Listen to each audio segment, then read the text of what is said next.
Hello everybody and welcome back to the Legend of Zelda the Wind Waker. In the last video we made our way to Outset Island.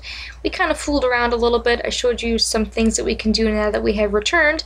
And in this video we're going to go ahead and we're going to actually get the Triforce Chart that's on this island. But as you can see, I got the little pig to, or not the little pig, this big pig to go ahead and dig up a piece of heart for me. I don't know if it's like a certain piece of like soil, but what I did was I basically just sprinkled some bait right smack dab in the middle of this one here that I'm standing on, and that pig managed to dig up that heart piece for me. So that's another heart piece in the bag, and I think that's pretty much, excuse me, the last one that we can get on this island to my knowledge. So now what we're going to do is we're going to scale the mountain, which seems to be where everything happens on this island. Everything that takes place action-wise is up here.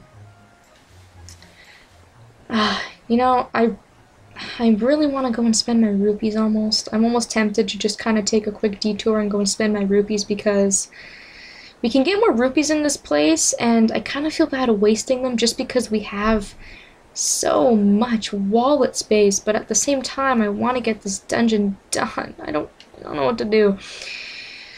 Oh well, anywho, what we're going to do is we're going to go ahead and we're going to sail towards the headstone over in the distance there. It's not really that visible here, but actually the guy's looking at it, and if I stand here beside him, you're able to see it very clearly.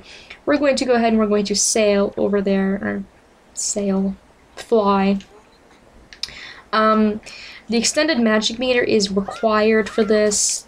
It's mandatory. I do not think you're going to be able to fly over there with just regular magic. Even with extended magic, this is kind of a very, very far reach, so we're going to go ahead, we're going to play the song to make sure we can actually go ahead and sail in that direction.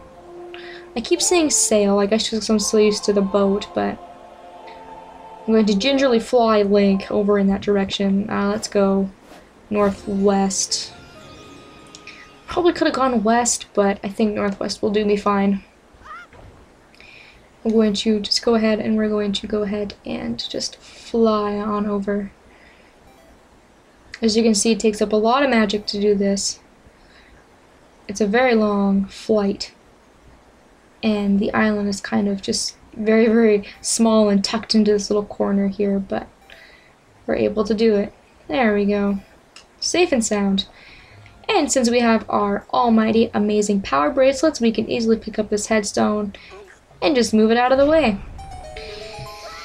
And I mentioned in the last video that this is the longest and most tedious one to get, and the reason it's tedious is because it takes forever. The Savage Labyrinth, deep in the never-ending darkness, the way to the golden shard you seek awaits. Dun dun dun. So basically this is kind of like the Cave of Ordeals in Twilight Princess, if anyone's ever played that game. You're basically just going to keep going down further and further and further until you eventually reach the treasure. There's a number of floors. You'll be pitted against different enemies. It gets harder as you go down, and you must defeat every single enemy in order to advance. So this is a very basic concept. It's not difficult at all. Like I said, it's long. It takes a long time, and I was contemplating showing this. I showed it in my last Let's Play, and people didn't really seem to mind.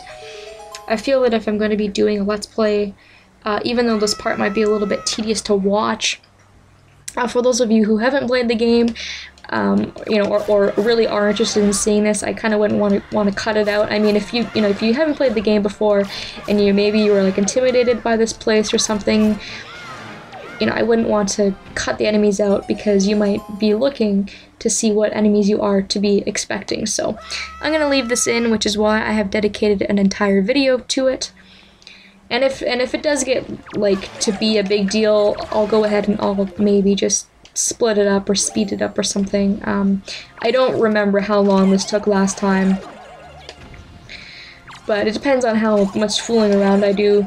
Like, you can collect items like I'm doing now, for example, which I don't have to do. If I just went ahead and destroy those chews, it would be a lot easier. If you go ahead and you use weapons against them, that kill them a lot faster. It will also be much easier for you. If I just went ahead and killed those guys with arrows, I could have basically just stood in place and killed them all. Same with these guys, I can basically just sit here and kill them with arrows pretty much instantly, which is nice because these guys are a big pain in the butt. I hate these guys. Like, they're definitely one of my least favorite enemies in this game. They're not difficult to defeat, but they're very just annoying in my opinion, so. Go ahead and defeat these guys. There's only a few of them, like I said. The first couple floors are not going to be difficult. I should really be keeping count of how many floors there are. But I think this is the 5th one. I didn't keep count last time either, and then I wish I did. Anyone who wants to keep count and post it in the comments or something, I would really appreciate that, just because I'm curious, and in editing I'm not going to be paying enough attention to actually go through and count them, because I'll be watching to make sure that the audio matches up and stuff. So. And then every few floors, I think every 10 floors, I want to say, you get the opportunity to go back if things are too tough, or if you need to get some materials. Maybe this wasn't what you were expecting and you want to be a bit more prepared. You can go through and you can get some supplies. But you do keep in mind you are going to have to start over again if you do that, so I don't recommend doing it. There's no reason that you should have to go back for anything in this area. I mean, enemies drop hearts and things like that for you. If you picked up some of your grandma's soup, this will be especially easy for you.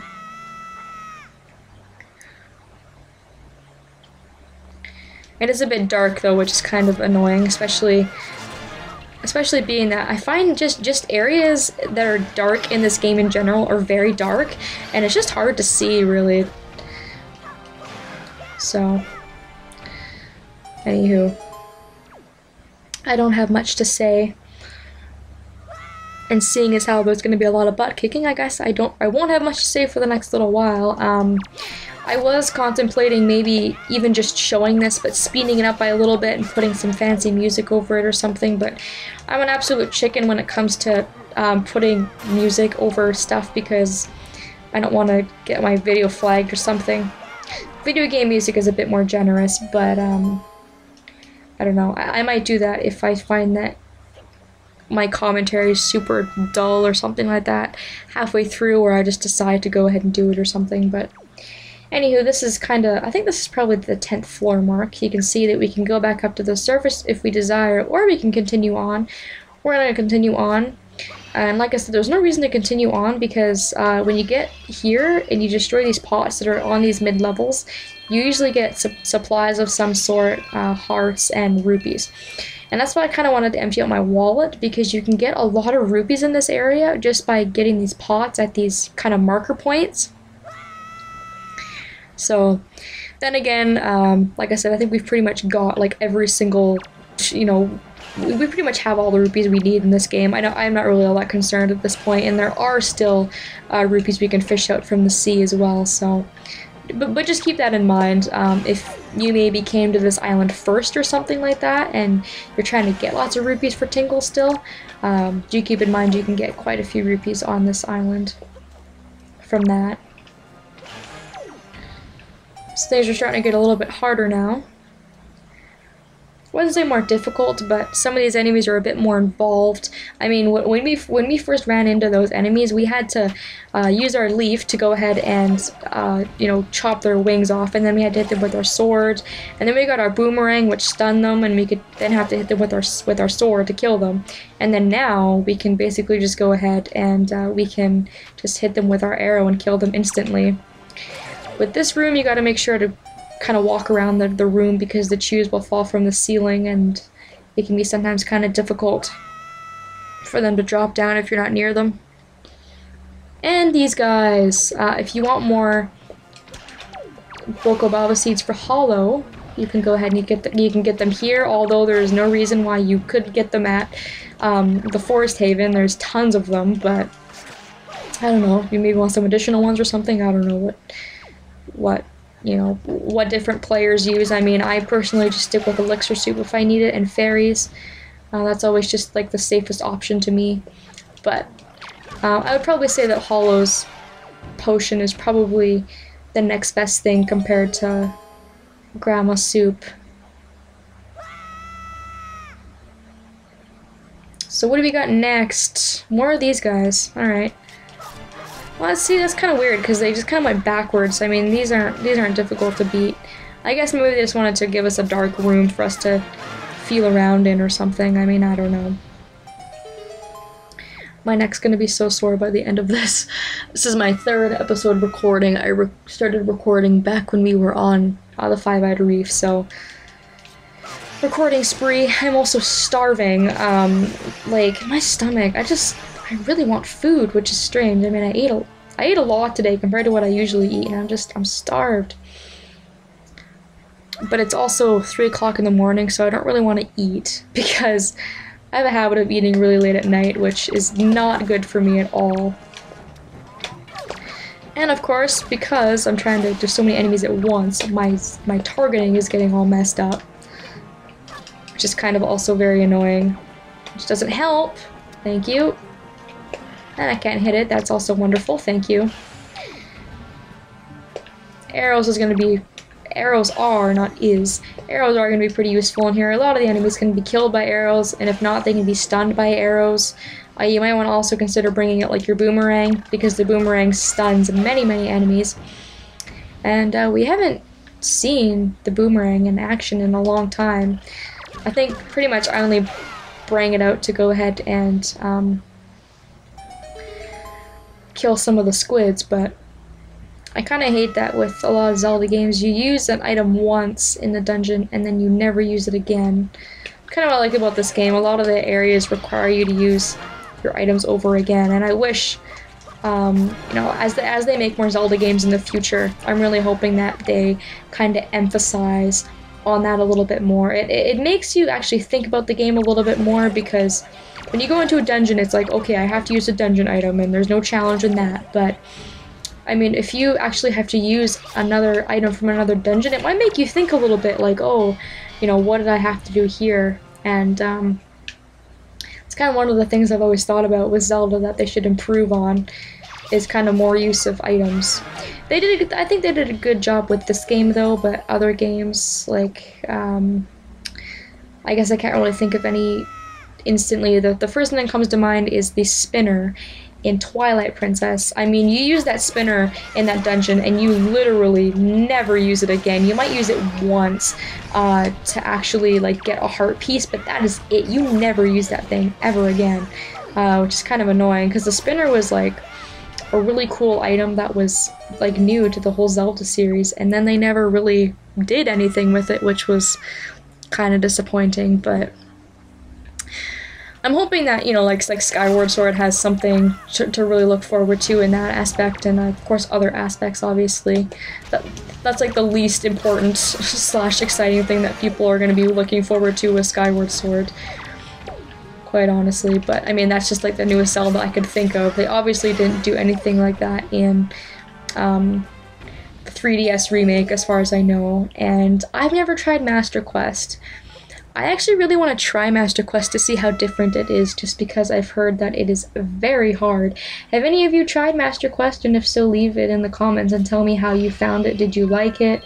You know, was it worth playing Ocarina of Time again for it? I mean, you know, I have considered buying it, because you can get it on the Wii Shopping Network, and every time I pass by it, I'm just like, I really should buy it, but then I don't know if I'd actually play it, or if I'd be good at it, or, you know, whatever.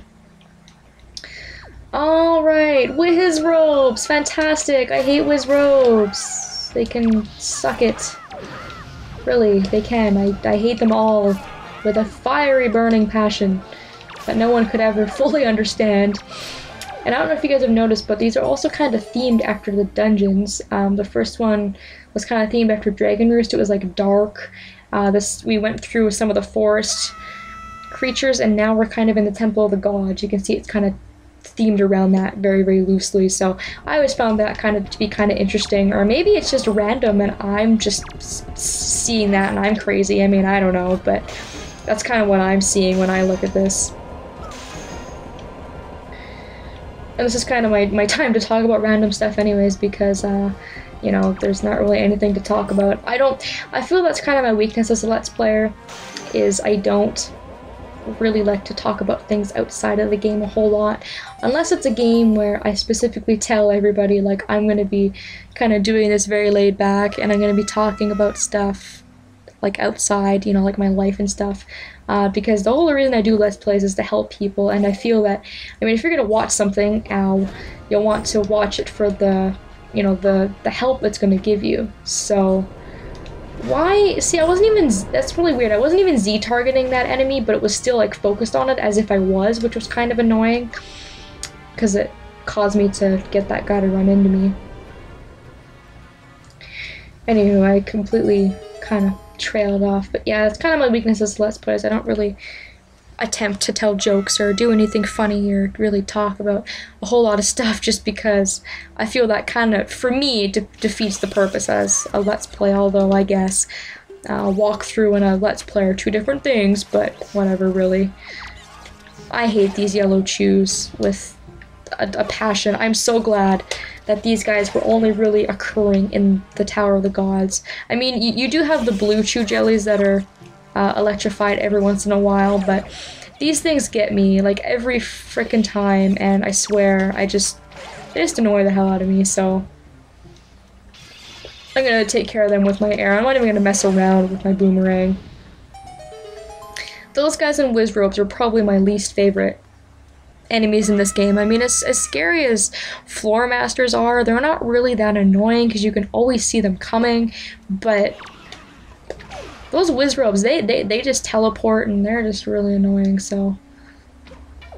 Yoo-hoo, Bubble. It's kind of a weird name for an enemy, Bubble. I guess it kind of makes sense because it's in like a flaming head bubble or something, but someone told me that the official Zelda name of those guys are Bubbles, and I was like, what? That's really bizarre. And we're still going. You can see just how long this place is, but I think we're kind of getting near the bottom now, just because you can see that we're being introduced to Dark Nuts, which are kind of a later Zelda enemy that's considered to be a little bit harder. I think he's probably one of the hardest enemies in the game that I can think of. I can't really think of an enemy that's more difficult than a Dark Nut off the top of my head, to be quite honest, so. Come here. I'm not done with you yet. I thought I killed you. So, they'll probably give us a series of 3 Dark Nuts or 4 Dark Nuts to fight in one room at one point, I'm sure, but as you can see, it's kind of gotten increasingly harder, and they've pretty much showcased, I mean, one of every single enemy in this room, or not in this room, but in this game, and they're starting to do combinations as well. I mean, they're not just giving us one type of enemy anymore, they're giving us a variety, just to kind of spice things up a little bit, which is also, like I said, why it's kind of like the Cave of Ordeals. It starts you off easy with a bunch of the same type of enemy, and then it kind of spices it up a bit, and gets gradually harder, and, you know, all that good stuff, so. I am really hoping we're near the bottom, though. I think this place has, see, like, I thought it was close to 50 floors, but I could be totally off, and it could be way less than that, but again, I don't know, so. There's gonna be ones, no, okay. I was thinking it was gonna be ones that was gonna go ahead and disable my items, but they're not, so I'm just gonna quickly get rid of them. Nom nom nom, eat your bomb or not, because I missed, and I'm a failure. There you go. And you, I'm sure you're hungry as well, so there you go. It's also nice that they give you bombs too if you do run out of supplies. Zeldas in general are usually pretty generous about that, in terms of if you're running out of supplies, the game usually supplies you with something so that you're not stuck here for all of eternity. Oh, Dark Nuts, here we go. Here we go. Oh, no, I thought I could do button command, that sucks. Oh, because I don't have my sword out, that's why. That was smart of me. That would kind of help if I had my sword out, possibly, to actually counter. There we go. And you. And now that I have the fully powered Master Sword, I don't know if you guys have noticed, and I really don't think I've even brought this up, just because we haven't been doing any battling. because we've been so busy with side questing stuff, you can see that the Master Sword really does take out enemies a lot faster than it previously did, so... let's check the time on my recording here. I don't even know how long it's been. 20 minutes! Holy shit. Excuse my language, but okay, well, this is going to be a very, very long episode, but fortunately we are at the end now, and we will be able to get our chart. So, like I said, that was pretty much a 15-minute plethora of battles and stuff like that, so when you get to the very, very end, you will be able to come down to the very bottom and we will be able to pick up... I've already spoiled it for you, but we are going to be able to pick up our treasure chart, our Triforce chart, I should say. And that makes the 7th one. So we only have one more to get. If you want, you can go ahead and collect some rupees. I think these actually all have rupees in them, and you can have a lot of rupees by the time that you're done in here. So that's really, really nice. And then it will take you to the top. Very, very nifty little teleport is created, which is really, really nice. So this episode has gone on long enough. So sorry to keep you guys, you know, watching this. But like I said, I kind of didn't really want to skip it. So thank you all so very much for watching. In the next video, we're going to, again, just continue on with some more sea exploration. And I hope you guys will join me then. So see you all later.